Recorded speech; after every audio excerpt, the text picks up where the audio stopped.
Okay, hey, welcome everyone to our SPCE 619 course debate.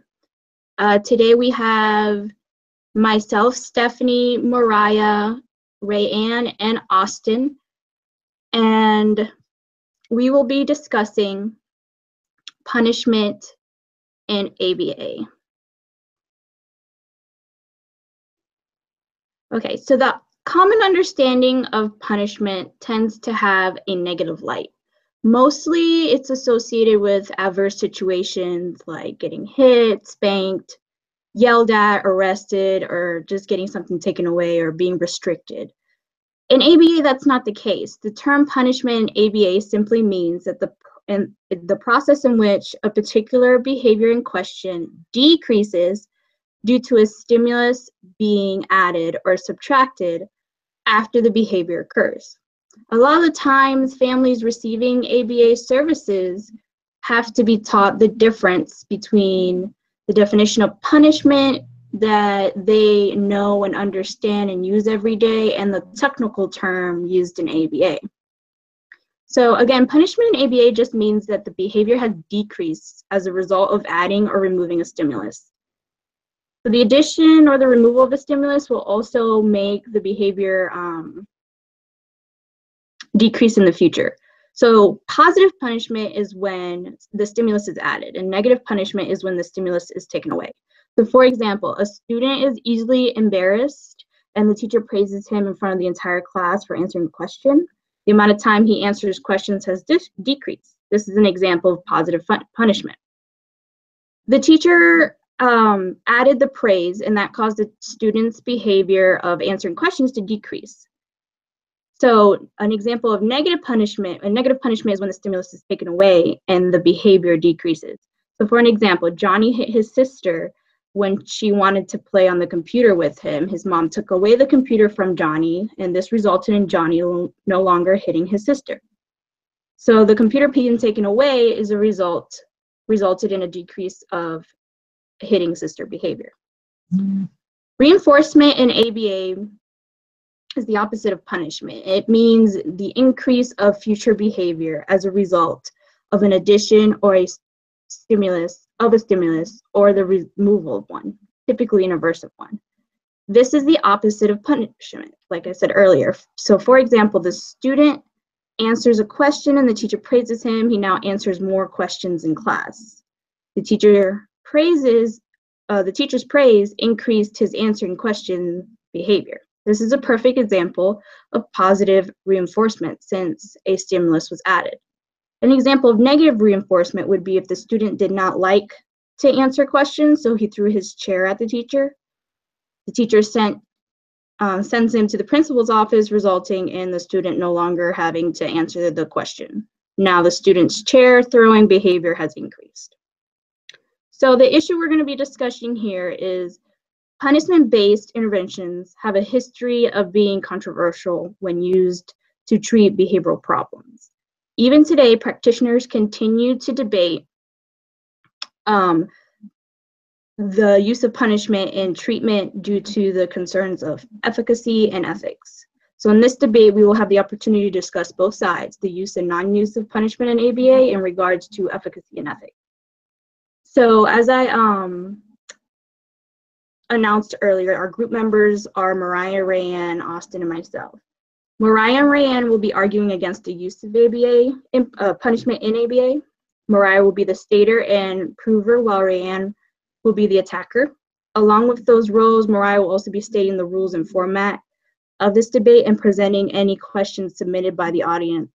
And Rayanne was in charge of inviting everyone to the debate and recording the debate.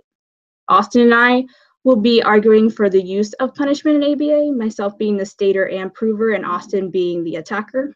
In addition to that role, Austin will be keeping track of time and signaling the other debaters. Mariah will now go over the format and rules of this debate.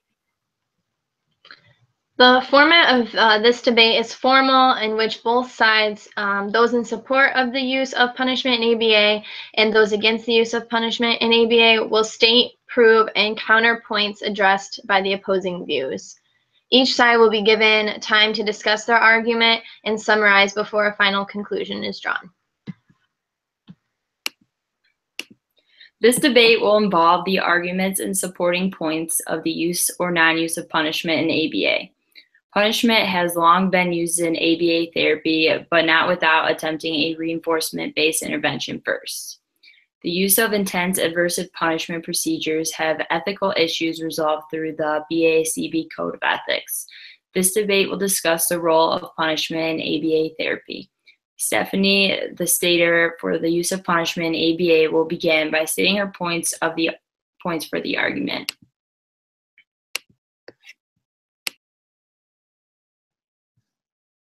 Okay, so I will state the points for the use of punishment in ABA.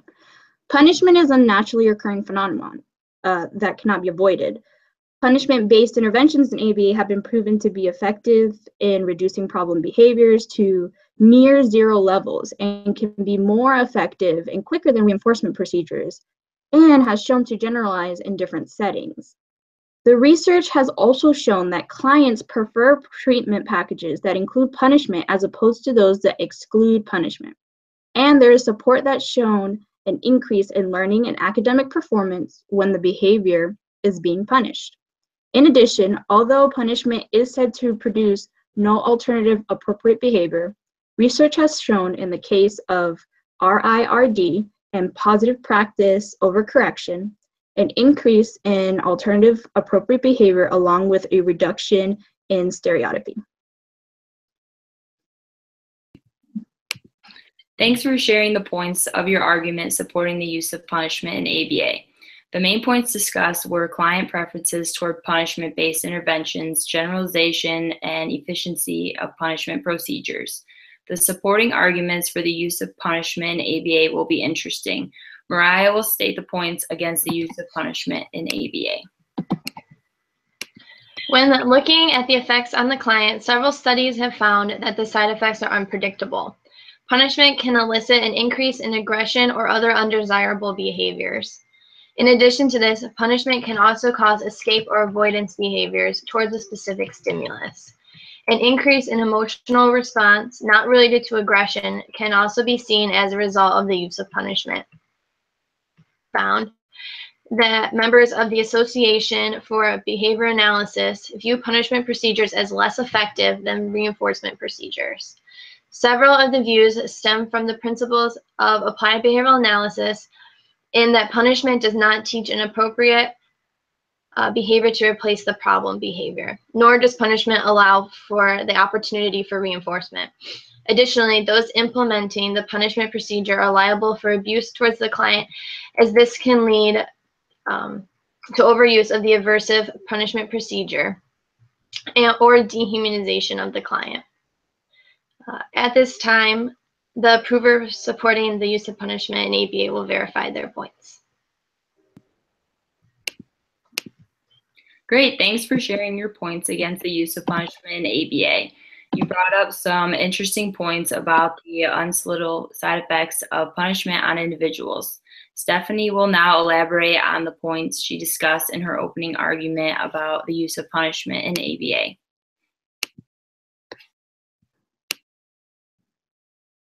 Okay, so punishment naturally occurs and cannot be avoided. This was stated by Timothy Vollmer in his 2002 paper titled Punishment Happens. Some comments on Lerman and Verduran's review. Punishment happens, and to ignore the application of punishment is similar to ignoring the benefits and limitations of medical technology such as chemotherapy. Punishment-based interventions in ABA have shown to be effective in reducing problem behavior to near zero levels. In the study done by Hanley, Fisher, and Maguire in 2005, problem behavior was shown to reduce to and stay at near zero level rates when punishment was added to the treatment package. I will now show you the graph that shows the behavior going down to near zero levels.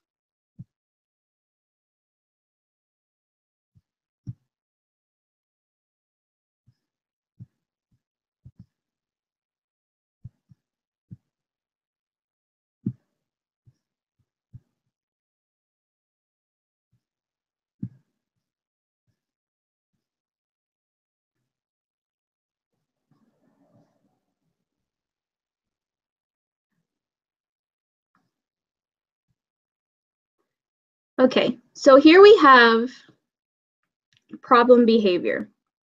This was problem behavior per minute during baseline. Here we have it when it's using some positive reinforcement intervention-based techniques, which is FCT versus NCR. So as we see, problem behavior is still occurring. When those interventions were removed and problem behavior was put back in baseline, we see it go up. Same with the second phase of FCT. It goes down, but not nearly as much once punishment was added, to where we see it go further down to near 0 levels. Here we also see aggression go down to near 0 levels in this condition in which punishment was added, where we had 1, 2, 3, 4 steady sessions of almost 0 instances of aggression.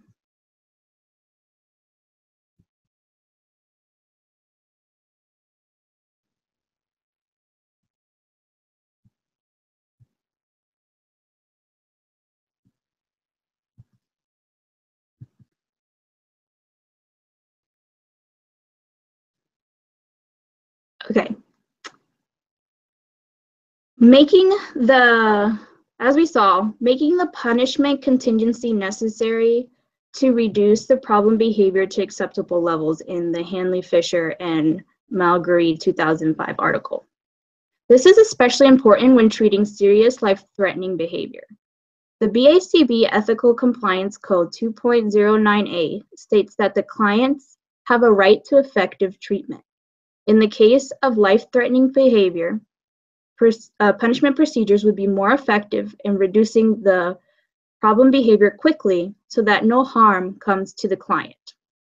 Lerman and Verduran in 2002 stated that the effects of punishment were superior to those less intrusive procedures like differential reinforcement. The BACB Compliance and Ethical Code also states in 4.02 that the client should be involved in planning and providing consent of all behavior change programs. Clients should be able to choose what they want in a treatment package. In the study by Hanley et al. In 2005, clients' preference of treatment was evaluated using a concurrent change procedure. Results showed that clients choose the treatment package that involved punishment and not the one with reinforcement only, making punishment not only an effective treatment, but a preferred one as well. Along with having a preferred and effective treatment, behavior analysts must account for generalization. In the study done by Mackenzie, Smith, Simmons, and Sutherland in 2008, they were able to show that their punishment intervention for eye-poking behavior successfully generalized to 2 other different settings. Although the research in this area may be lacking, this shows promise. Despite the negative side effects of punishment, there are also positive side effects. An increase in learning and academic performance have been shown when problem behaviors are punished. Rodler, Cummings, and Van Houten's 1991 study tested the effects of punishment on academic performance when the person who directly administered the punishment techniques taught the client. Results from the study show better academic performance when the punishment was delivered by the person teaching the task than by a person who did not deliver punishment. Inappropriate behaviors declined, along with escaped attempts, and more instances of smiling and appeared calmness occurred when the person delivering the punishment was teaching.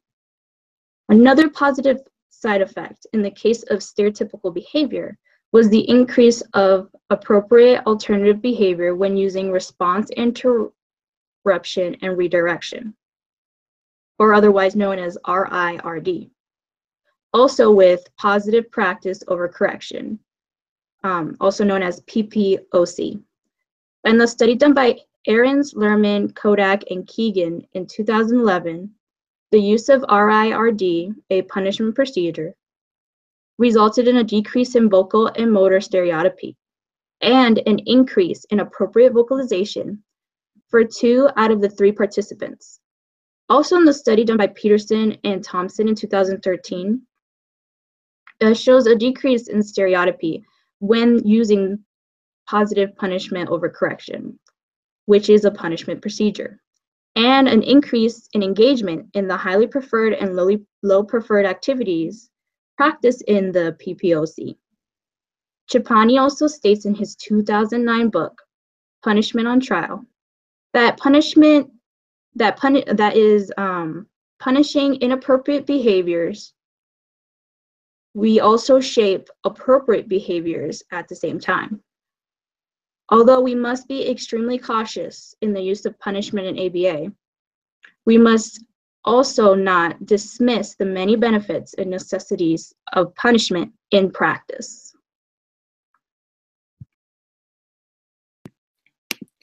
Stephanie, your points made it clear that the positive impacts of punishment in ABA therapy. It is important that the use mention the ethical issues supported by utilizing punishment and interventions, but only after reinforcement-based interventions are tried first. Mariah will now elaborate on her points made in the opening argument against the use of punishment in ABA. To begin, the use of punishment in ABA has a very delicate line to balance upon before being seen as too aversive or detrimental, and as a result, losing support from those outside the field of ABA, but more specifically, the support of those trained and knowledgeable in the field. It is because of this delicacy in the views of punishment use, as well as the overall side effects on clients and implementers, that the use of punishment in ABA is unacceptable. Reed and Levitt surveyed 141 participants in the field of ABA who had membership to the Association of Behavior Analysis. Using the Likert scale, they found that punishment was viewed as a less effective procedure than reinforcement-based procedures for altering problem behavior. Allow me one moment to share with you the table while I discuss the results.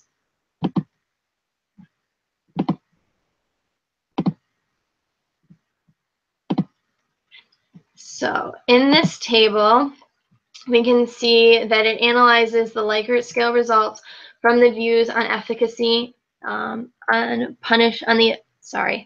results of the views on the efficacy of punishment.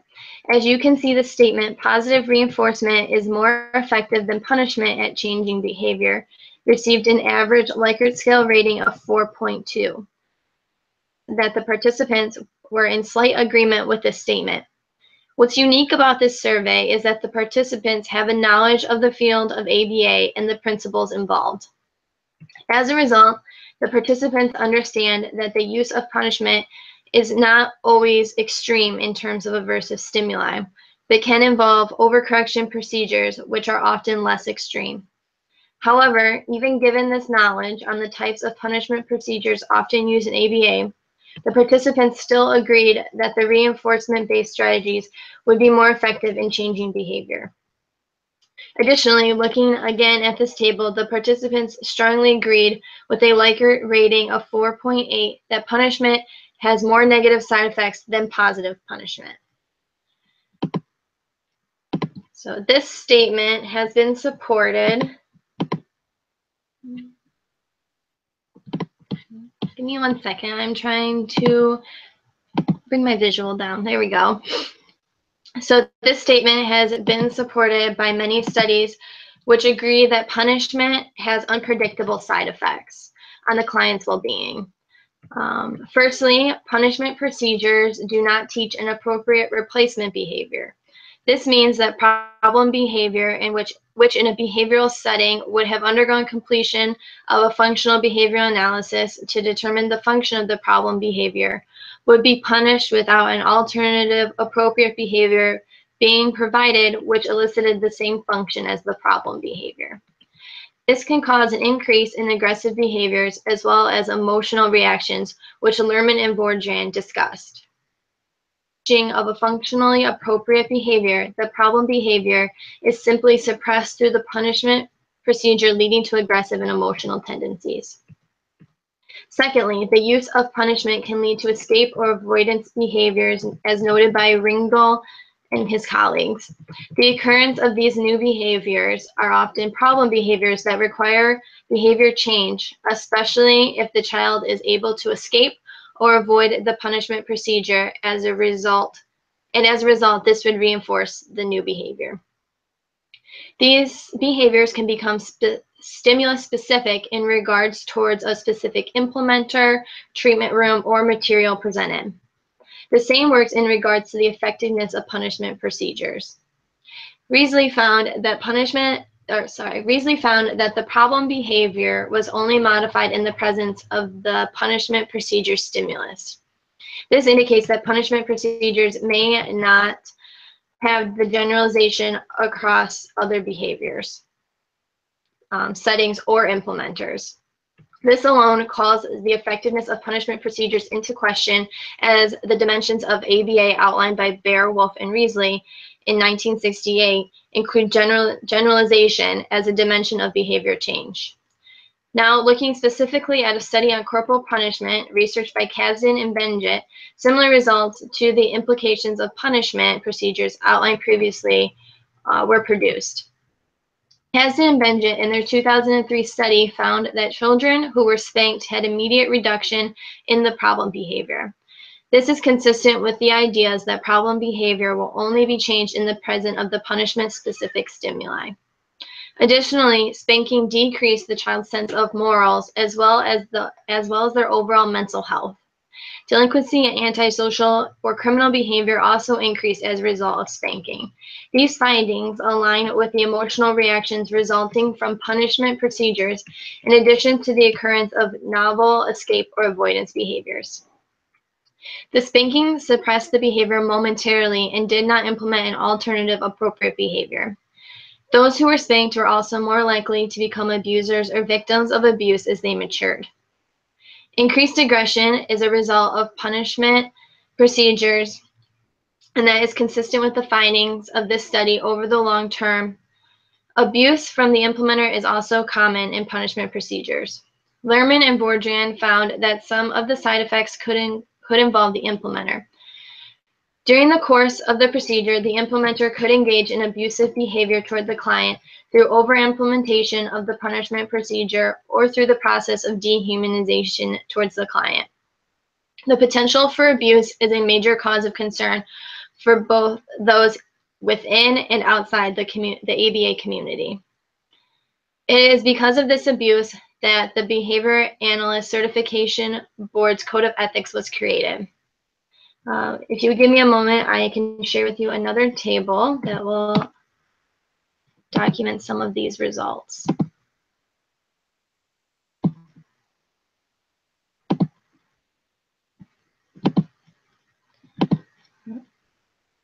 So this is a table summarizing the views on the ethics of punishment from Reed and Lovett. The members of the Association of Behavior Analysts as a whole strongly agree that punishment should be used for behaviors that pose a threat to the individual or others. This is consistent with the BACB's Code of Ethics. Also, the respondents disagreed. Oh, I'm sorry, I skipped ahead.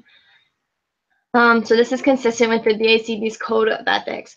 Also, the respondents disagreed with the statements that if approved by a behavior management committee or given consent, that it is ethically and appropriate for any behavior. These ABA knowledgeable respondents concurred that punishment procedures are not appropriate for all behaviors or clients, even with proper written consents and approvals in place. The use of punishment procedures is outlined by the BACB Code of Ethics in codes 4.08 and 4.9. The BACB's Code of Ethics indicates that reinforcement procedures should be used whenever possible, and punishment procedures should only be used in cases where the behavior is too dangerous or severe and requires immediate use of punishment procedures. There are many ways in which these codes could be violated during the use of punishment procedures. Code 4.08 8D indicates that increased levels of training, supervision, and oversight should be available when implementing a punishment procedure. In many home-based programs, these procedures could be implemented without proper oversight by a behavior analyst. Due to the likelihood of violation, as well as the negative side effects and social validity, it is best that punishment procedures be removed from the use of principles in ABA. Mentioning the potential for abuse from therapists is important, as this may not be often considered as a potential side effect of the use of punishment. You made it clear the dangers of utilizing punishment-based interventions without appropriate oversight and how this could easily become an ethical concern. At this time, Austin, in the support of use of punishment in ABA, will provide a counter-argument.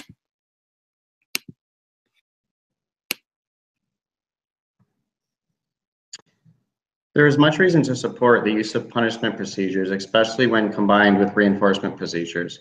In a study done by Thompson in 1999, self-injurious behavior of 4 individuals who had been diagnosed with mental retardation showed conclusively that punishment produced increased response suppression with reinforcement present as an alternative response.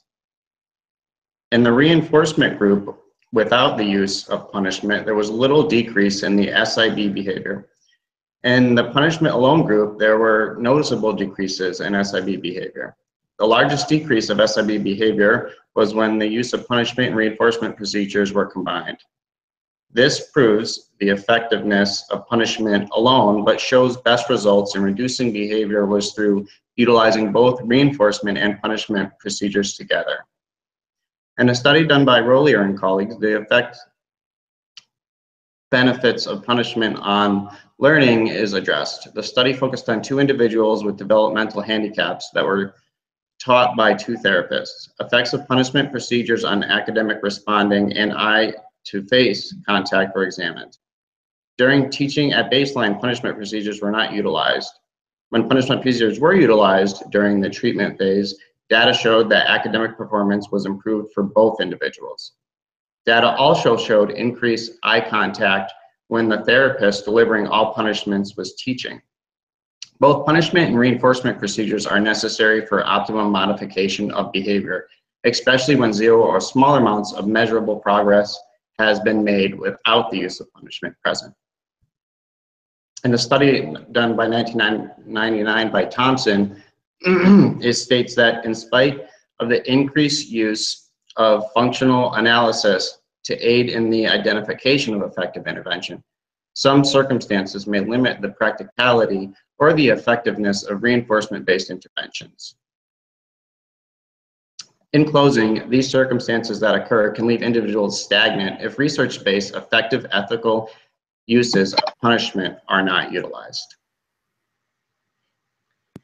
Your counter-arguments support that appropriate behaviors might be taught during punishment interventions. Rayanne, against the use of punishment-based interventions in ABA, will now provide a counterattack on the use of punishment in ABA argument. It was stated that there is better academic performance when punishment was delivered by the person teaching the task than by the person who did not deliver the punishment. Is the punishment actually generalized? Referring to the article, Some Current Dimension of Applied Behavioral Analysis, it talks about 7 dimensions of ABA. One of the 7 is generalization. A behavioral change may be said to have generalized if it proves durable over time, if it appears in a wide variety of possible environments, or it spreads to a wide variety of related behaviors. Generalization should not be just for people or places, but also be carried into the future. In the punishment intervention, only works if the person who is teaching the task then is not generalized. It should be able to work for anyone. According to the article stated above, the more general the application is, the better. Generalization is a very important trait in applied behavioral analysis and shouldn't be overlooked. For punishment intervention to be beneficial, it should be generalized across settings, people, and maintained in the future. There needs to be more research backing up generalization and punishment. The principles of ABA and the BACB's Code of Ethics require the that punishment be used as the last behavioral modification principle to modify a behavior or when the behavior is too dangerous to the client or others to continue. However, a key point in this debate has been revolved around the use of punishment shaping and providing alternative appropriate behaviors for target client. Looking at a few common punishment-based procedures, it can be seen that the behavior is suppressed without providing the appropriate replacement behavior. Firstly, with the use of response interruption and redirection, the individual engaging in stereotype behavior is interrupted and must respond correctly to 3 high probability tasks before returning to the original instruction. The interruption of the stereotype can lead to frustration and increased aggression. In this procedure, no appropriate behavior is provided. The client is interrupted from the automatic reinforcer engaged in high probability task and then returned to the original task, which has low reinforcing value to the client. Timeout is another commonly used type punishment procedure. According to Cooper, Huron, and Heward, timeout is removal of a reinforcing stimulus and the occurrence of a problem or undesired behavior for a specific period of time. By this definition, a timeout procedure removes a rewarding stimulus which may cause frustration, leading to aggression, and the stimulus returns to a contingent upon cessation of the problem behavior. The client is not provided an alternative appropriate behavior that would replace the problem behavior. The goal is for the client to understand the contingency and reduce the amount of time spent engaging in the problem behavior. It can be noted from these 2 commonly occurring punishment procedures that teaching of an appropriate behavior is not included when performing either of these procedures. Addressing the point of appropriate behaviors being taught more thoroughly is vital in this argument. This has been a main topic discussed by both sides. Stephanie will now summarize and conclude her main points in the argument for the use of punishment in ABA.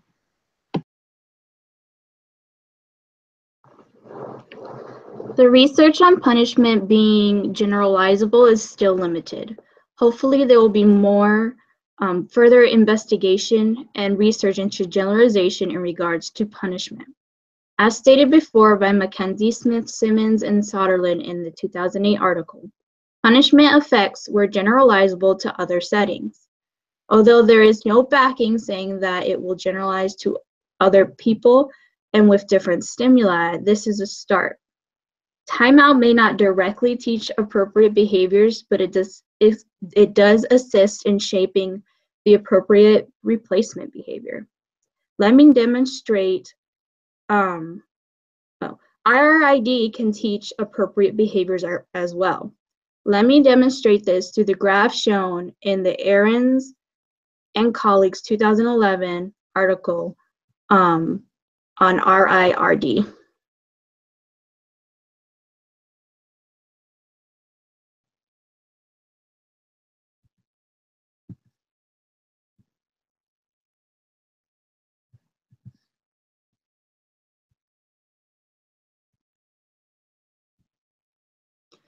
Here we have a graph that shows appropriate vocal behavior. Here we have baseline, and this phase is when our RIRD was implemented. They did a withdrawal design with an ABAB design. Here we see in baseline the appropriate vocal behaviors are low.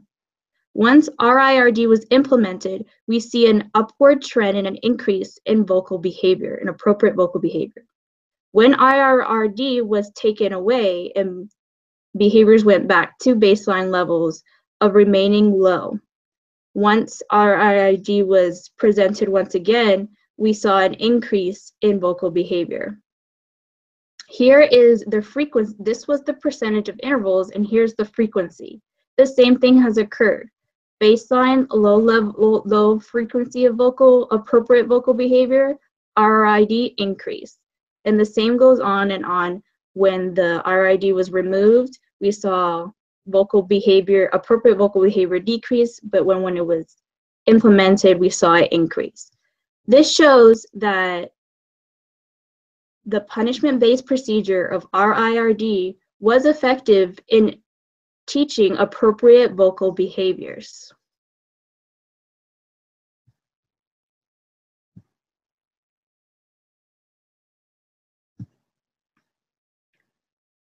So when using vocal RIRD with stereotypy, you block the stereotypy response and redirect it to a more appropriate behavior for that setting. So teaching someone to say yay or woohoo when excited instead of humming loudly or screaming. This is also the case in motor stereotypy and IRID. You can teach an individual to clap their hands instead of flapping their hands when excited. Lastly, a side effect of punishment is aggression, but this is also a side effect with extinction. Should we not be using extinction in practice as well? To conclude, punishment happens. It should be used in the practice of ABA because it's effective, can be more effective than reinforcement alone, can decrease behavior quickly to near zero levels, can be generalized to different settings, is preferred by clients, and there's a positive side effects, which include increased academic performance and learning, and it helps shape and teach appropriate responses. It is an ethical and necessary intervention. Thanks for summarizing your argument. Mariah will now summarize her argument against the punishment of ABA. In conclusion, punishment procedures are not viewed by those trained in the field of ABA,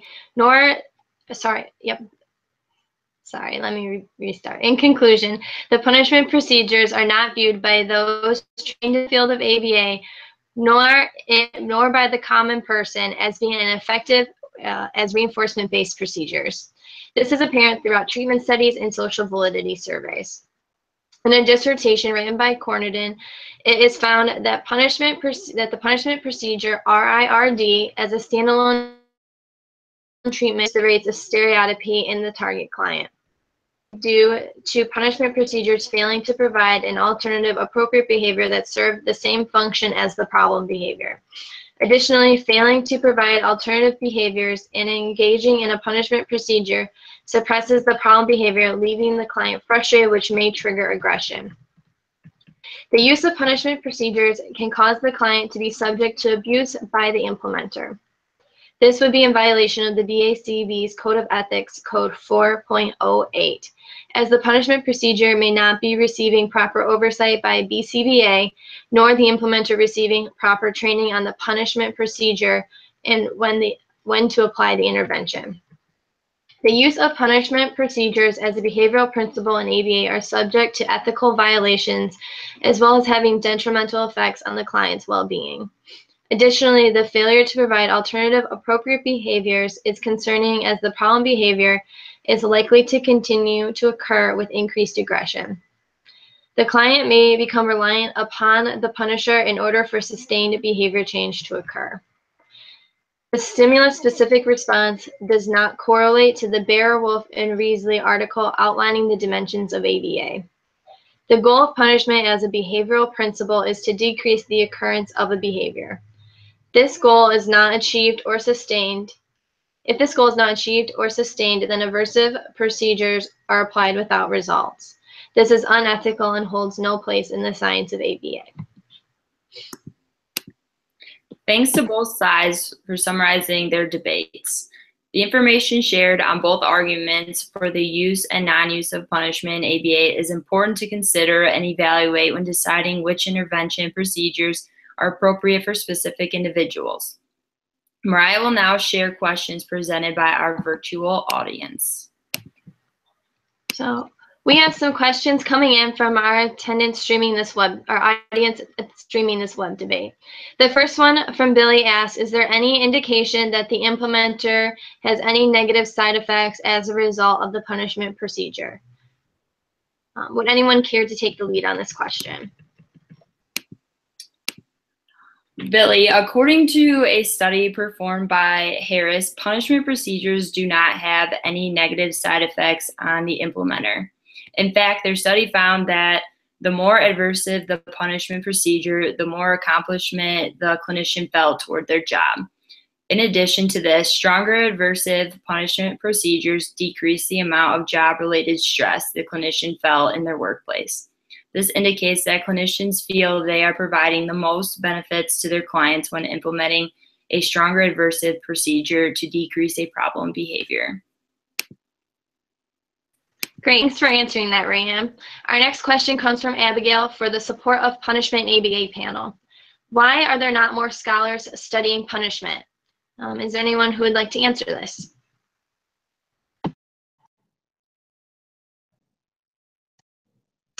According to Lerman and Vodra in 2002, research in punishment has declined over the years, which could be due to practitioners and researchers' resistance to the use of punishment in experiments and the ethical concerns. But with updated and stricter ethical standards, researchers can continue to study punishment and make advances in the field.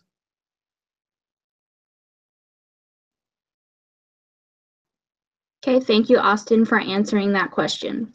Thank you, everyone, for joining us in our debate. Thank you to the members of both sides for their time and dedication. Now that both sides have presented their facts and points, it will be up to you, the audience, to take the information shared today, decide whether you feel punishment should or should not be used in the practice of ABA.